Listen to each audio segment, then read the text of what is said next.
Okay, we're going to get started, everyone. How is the volume? Can you hear us? Fantastic. Okay. We're going to start with some intros, and then we're going to begin with a prayer that many of you at the 10:30 may have just enjoyed. So my name is Tim Coker, and I am one of the co-chairs of our Grow and Renew campaign. I'm Elizabeth Lanzillo, also known sometimes as Elizabeth Schnell. Good afternoon, my name is Mauro Hernandez. Thank you all for coming, first of all. We're very excited to be kicking off the campaign today, share some great information with you all. We're going to begin, each of you on your tables have bookmarks, and on the bookmarks, forgive the font size, you might have to bring out your jeweler's loop to get all the words, but we think it'll work. We're going to begin with a prayer. Wonderful, we've also got it up here for your viewing pleasure. So let's begin. Lord of mercy and goodness, we thank you for the abundant gifts you have bestowed on St. Mark's Church, showing us how to be a blessing to all people. Oh God, keep our hearts true to your vision for St. Mark's and guide our work to ensure the future of this holy place.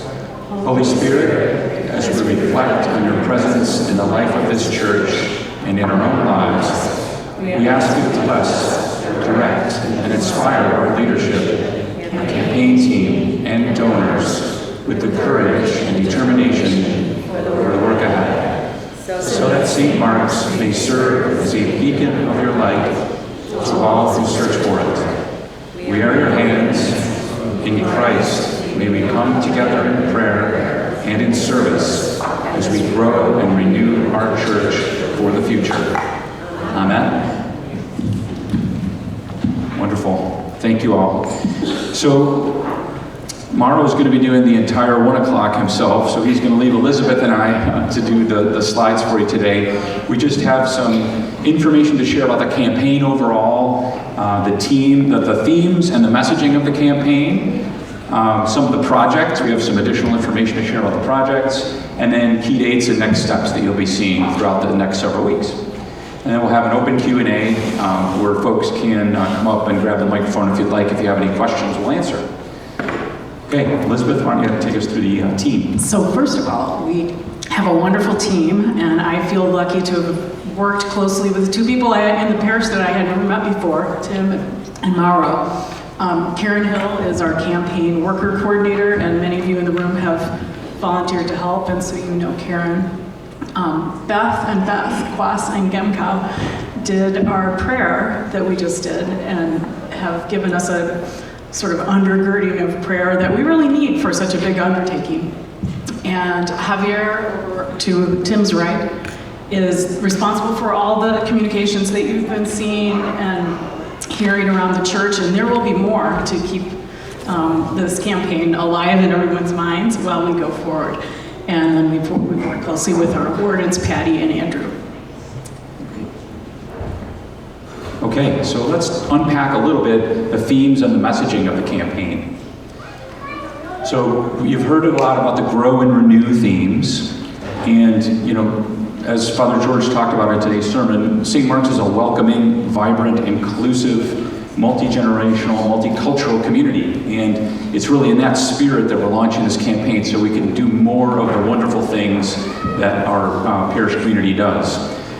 So the Growth and Renewal initiatives allow us to expand that welcome for all, grow our ministries, and strengthen our church home. And so we're going to talk a little bit about those three project areas.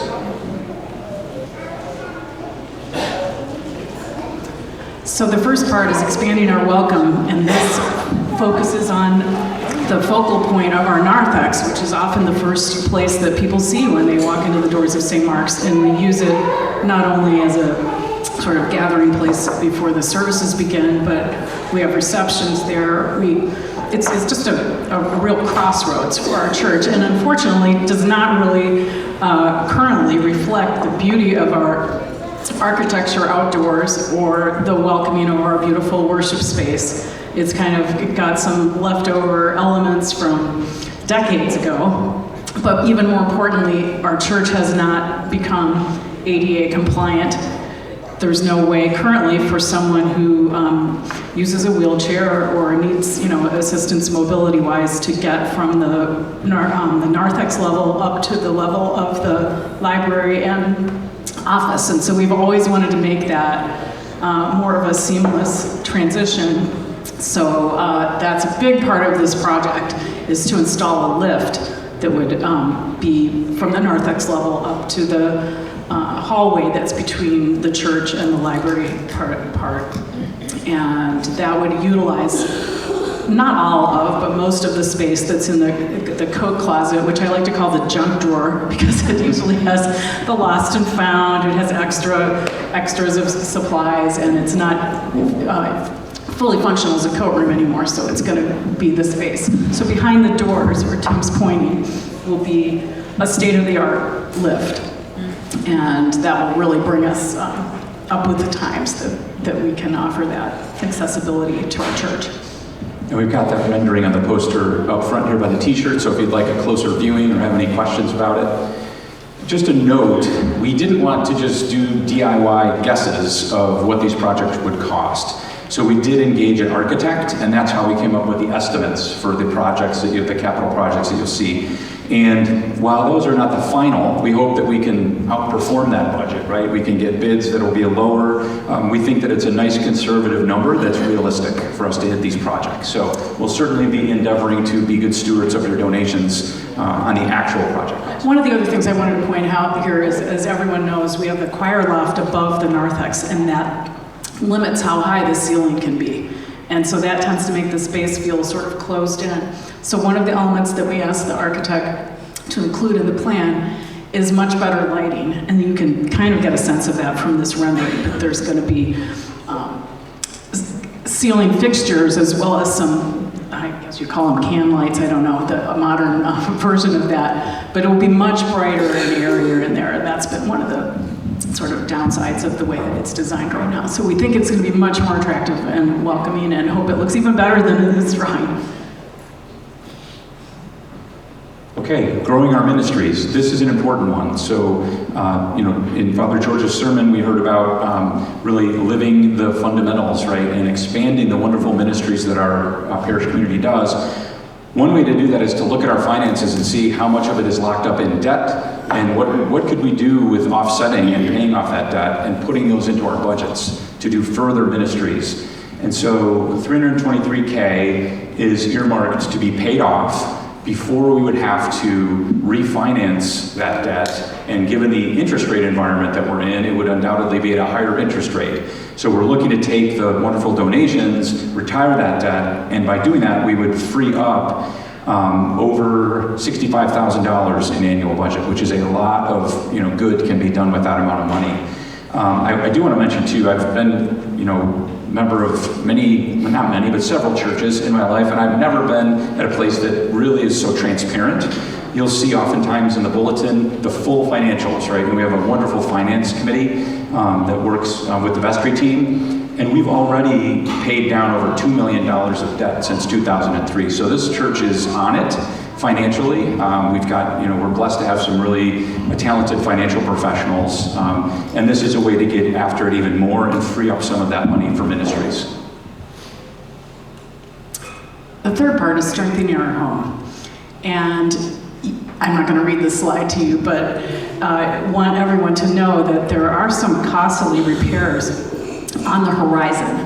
And on the same note that Tim just sounded about our good stewardship of our resources and our talented finance committee, we need to be planning ahead for those.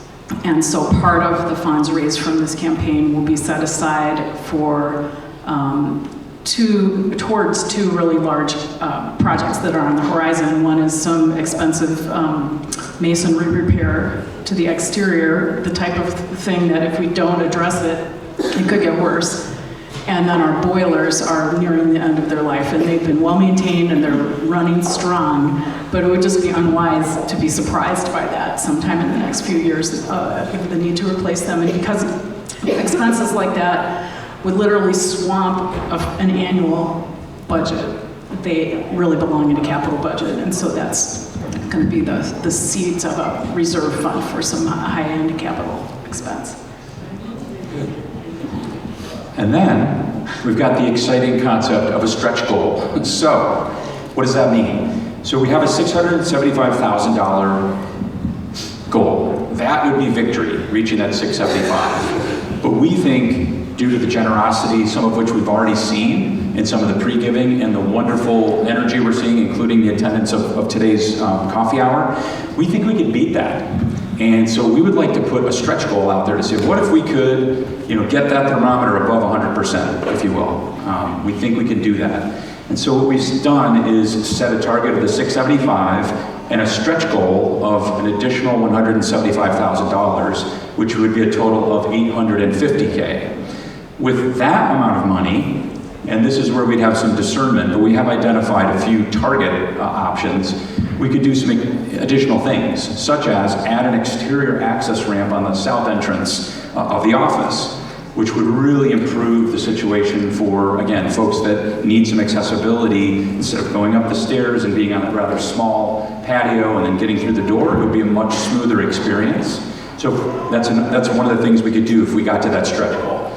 Another one would be dedicating additional funds towards some of the repairs that Elizabeth talked about. Those are going to be ongoing, and we're trying to be more proactive about those going forward. And there are other ideas. The higher we go, there's wonderful ideas that we could do with the funds. So that's a little bit about the core goal and the stretch goal. Okay, so what's happening next? There are beautiful campaign materials that contain all of these details, and they will be delivered to you, to each household, by one of our dedicated campaign workers. So each household will be contacted. It might be a phone call, it might be a text, it might be an email. And you will continue to be contacted if you don't respond to that phone call, text, or email. So please keep your eye open. And I know sometimes when you see an unfamiliar number, I know I don't always pick up when it's an unfamiliar number, but if you don't pick up, you'll probably see a text explaining who's calling and why. And if you can just reply and get back in touch, that will just expedite that we can get the materials out to everybody. The visits are not it's not a sales call to ask you to commit anything on the spot. It's just to make sure that you receive the materials, and if you have questions, you're welcome to ask your person who comes to you, and if they don't know the answer, they'll refer it to one of the teams so that we can make sure that all the information is out there. So that will be happening over the next few weeks. And continuing on to December 8th is our Pledge Sunday. Now, we are running both campaigns. We normally run an annual campaign at this time of year. And we determined that the most efficient use of our resources would be to do them at the same time, and for each person considering what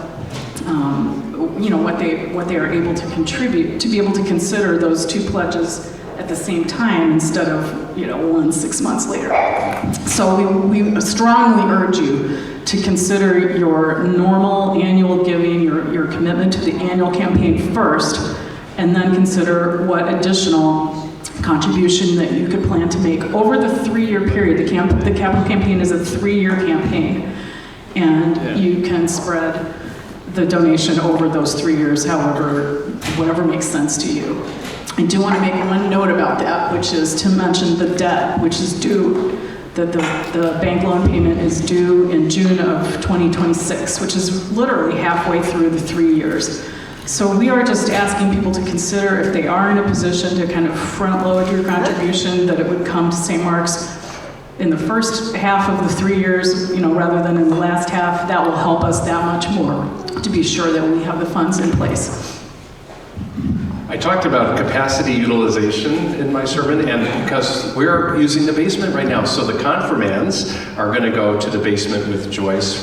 So if you're in the confirmation class, you can head down there through that door or this way. So just wanted to make that clear. That was a really perfect point, because one of the reasons we still have $323,000 in debt is because we built that basement 20-some years ago. The original plan was just to have this fellowship hall and no basement, but when the architects, came and told us that we could, for an additional cost, have that space, we realized if we didn't do it now, we would never be able to go back and later get a basement. So that investment was made in faith, and we're now in a position that we're going to be close to being able to pay off that debt, so that's really exciting. Okay, I'll take the fun slide. How much should I pledge? We welcome pledges of all sizes. Everyone gives in different ways with your time and your treasure and whatever you're able to do. $20 t-shirt toward the campaign helps. As George said, a $100 gift helps. Some folks are blessed and able to share their financial riches a little more readily, and that's where we ask you to think about the fact that it's over 3 years, and any sizable gifts are welcome as well. Just doing the math to share with this group, there will be a little breakdown for you in the campaign materials that you get of how many gifts of what dollar amount we would need in order to make the goal and the stretch goal. But as a rule of thumb, the easy button is if everyone would give for the capital campaign 2 times what you do for your annual goal, then we would make our goal. Now, not everyone can do that, so we need some super givers, right, to offset that, but that's just a rule of thumb. And remember, it's spread over 3 years, it's not all, coming due at once. And if you can't make a pledge right now, we want as much of we need the pledges in by December 8th, but the actual funds can be donated over that 3-year period. So there are 3 ways to pledge. On the back of the brochure that you will get will be a giving site.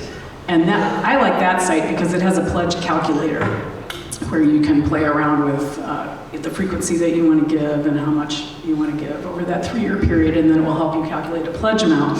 When you go to the pledge page for a 3-year pledge, let's say I wanted to give $500. If you put $500 and then you say you want to give monthly, it's going to say, it's going to pledge you $500 a month for 3 years. So if that's not your intention, don't do that. But you'll see on the pledge site, before you submit, before you press the button, it will total things up for you and show you what the total would be. But just when you go in there, the first amount that it asks you is basically based on the frequency that you want to be making your contribution. So the capital campaign site, number 1. Number 2, you can just use the Realm app or the Realm portion of the St. Mark's website, and you can make both your pledge for 2025 and your capital pledge that way. Or when you receive your packet delivered to your home, there'll be traditional pledge cards there as well. So if you prefer to use pledge cards, just return them by mail or deliver them when you come to St. Mark's, and we will tally them all up the same way, no matter how you give. Okay. Now we want a little audience participation, okay? So this will be a fun part. Oh, Quick question. Can sure. you repeat what you said about how we make our goal if everyone contributed twice their annual? Yes. Over 3 years. So if everyone gave 2 times their normal annual pledge to the capital campaign, that would get us to the 675. You bet. So there actually have been the energy that we see in the room today, just by the attendance here, we've seen a lot of energy around this campaign, and we've actually had some excitement. We've had some pre-giving happening. So Elizabeth and I and Karen, who's been a godsend, coordinating all the giving, connecting everything. This woman does amazing work. So we've actually had some pledges come in, which is kind of fun. On day 1, to be announcing to you we have some pledges. So does anyone have a guess as to what total we might be at on the thermometer at coffee hour of day 1? $8,000. 8,000. Wouldn't that be nice, George? That would be a nice number. Any other guesses? It's a great turnout. $55,000. $55,000. That would be amazing. Keep it realistic now, guys. Come on. Anyone else? 2,000? Okay, we have 2,000. All right. 3,200. 3,200. All right. That's good. I think. All right. Any other guesses? 60? All right. It's like the price is right. 61. This is great. Okay. One more guess? I'm gonna go high, 90. Ooh. Okay. I don't know. Maybe George can come up and finish. Okay. Shall we? Yes. Okay. Oh, another one. Who's got another one? How much? How much?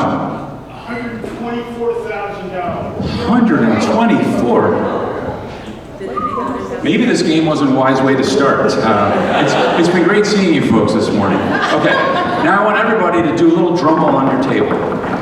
And Elizabeth is going to tell us the pre-pledge total that we have on day one.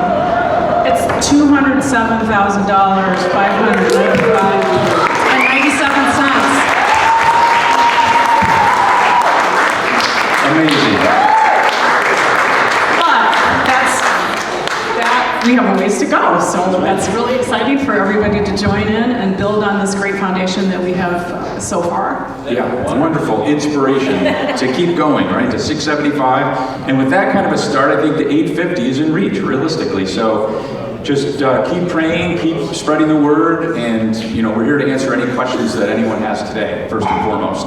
Clint. Are we going to have one of those neat thermometers? We are. In fact, this dry erase board is going to serve as that, and we're going to keep it in a nice visible place. And a much cleaner handwriting book. Okay, with that, does anyone have any questions? Mike in the back, all the way over by the window. Mike? Do you need a mic? No, I don't need a mic. Okay. Hey, Tim, I heard that people may be contacting individual members and coming over to their houses and making personal requests. Is that something that's going on? And if so, how should people respond to those types of outreach? Awesome question, Mike. Thank you. That rumor is true, and this is a high-touch campaign, right? We're all in this together, and we've got a wonderful group of volunteers. Raise your hand if you're a giving volunteer in the campaign. Thank you all. Applause, please. That is amazing. So, as Mike said, there are kind of the low-touch ways that you can connect with this, if that's your preference, and then there's the high-touch ways, where you have a fellow parishioner coming over to your home to basically do a mini version of the Q&A that we have today for you. So if you have questions, that person can walk you through some of the financial mechanics of the campaign, talk about the projects areas that we have, and answer other questions for you. So thank you so much for saying that, and that'll be happening over the next few weeks. So please, put the doggies in the house when they say they're coming over, and welcome those people to your homes. And don't expect this to be a long visit. It's going to be very quick. If you have questions, it might take a few minutes longer. You will not be asked to commit anything on the spot. You'll just be asked to receive the materials and look at them carefully and consider thoughtfully what you can do. But it's just to make sure that it gets into everybody's hands. And it's really an opportunity for us all to connect. Can you share how many pledges that represent? I could, but not right now. I just don't, it's 40, 30, 35, something like that. Yes? It says we already have money in, and we have a number of projects, and we have debt that once we want to pay down. Are we going to start projects and paying down the debt before the end of the 3-year period? And if so, what has been prioritized? I can only answer part of that because my husband's the treasurer. And I believe the finance committee has set as a priority, as soon as we have money in hand to pay down the debt, we'll do that. Hopefully that will be by June 2026. Beyond that, I don't believe that we will start any capital project, like the project in the narthex, until we have the funds. Are we paying down debt before we start the projects? We're paying down debt before it's due. Will we have money also to start projects? I can't say, but the debt is the priority. This is Debt is a priority over the project. The bank loan, to pay off the bank loan. So we're paying down a bank loan for starting projects. That's what I think so. That's Yes. my understanding that the finance Yes. I have a committee. problem with that. Yeah. It frees up the interest rate. How much are we paying, the $65,000, what amount is in the interest payment? That is the interest payment. I can't, Leo, can you answer that? About two-thirds of its interest. And since that has a time, that one's got a timeline on it, we don't want to have that money reset at a higher interest rate, so that's why priority. Does that answer your question? It answers it, I'm not happy with the answer. Okay. Now, let's imagine that we quickly get above the 323, and then we're funding projects, and we can start the project as soon as the funds allow. So it's not to say we won't be starting projects until mid-2026. If we can raise the money to pay the debt, we'll retire it, Leo, as soon as we let you, right? So the idea, I think, there is help us help you. If we can raise enough money to retire the debt and start the next project, let's do that as soon as possible. The reason to retire the debt is what they mentioned earlier about the interest rates. We don't know where interest rates are going to be. So rather than take a risk on that, we have to refinance that loan. What is our current interest rate? 4%. And when is the end of the loan? 2026 is the losing day. But it's not amortizing, so it's not going to be. I'd be happy to do it, and we're going to do a better path. I'd love to discuss it. Other questions? And if folks have follow-up questions, by the way, I think Leo, the Finance Committee on the vestry, we'd love to hear that. I mean, this is not a definitive answer in this meeting. If we'd like to keep talking, we can certainly continue that dialogue. I just want to say as a newer member and a part of the donor committee, the fact that I can start this week now, today, this afternoon, tomorrow, with that number is amazing. Having served on other capital campaign committees and other churches, to have that as a foundation is a really important thing. And to hear the questions and know that the conversation's going to continue. That's another thing that people want to know. Is it all done? Is it decided? No, there's flexibility in terms of how we approach it, but what a great number. Thank you to everybody that's given. Thank you for that. Is there a benefit to carrying debt? Talk to the Finance Committee. This is sort of a general comment. I'm Patty, I'm the junior warden on the vestry. I'm working with these wonderful, amazing volunteers. We have an amazing team working on this. This is so exciting. David, to your point, and to any other point, because I know you guys are going to have good ideas at any given moment, right? We want to know them. Talk to somebody from the vestry, talk to these beautiful people up here. Because, Dave, I can already see some flexing happening in my own mind with, maybe we can talk to the architectural firm to get this project started, but, I think just so everybody knows, please talk to us. We're always available. You can shoot a text, shoot an email, grab things, and you see anyone. We want to hear your feedback. This is a community project. Each one of you is so important to this project coming to fruition. So please reach out to us with your ideas and your thoughts and your comments and your concerns. Thanks, Patty. Other questions or comments? George? So remember, the 200,000 is pledges. That's not money. That's in. There could be some money with that. Some people have actually delivered checks. So let's not count our chickens before they're hatched. But let's be really excited about a huge hen house, right? That these pledges and support will come in and exceed our expectations, and then we'll be in a great place to be able to make the priorities really clear. But we have to see. And so far, it looks really good.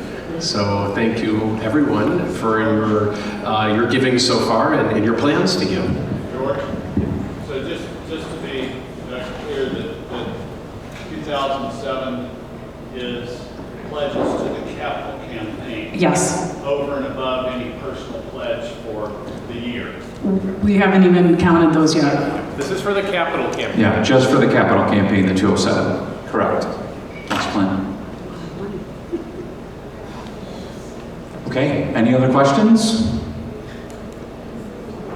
Very good. Well, thank you all very much for the energy and donating your time, and to the degree you can contribute financially. You know, we just humbly thank you for that. It's been amazing so far. Let's take that energy of this total pledge and roll it forward, and make sure you welcome our volunteers into your home. And if they're one of those volunteers, you know, good luck, get out there, and Godspeed. Thank you, everyone.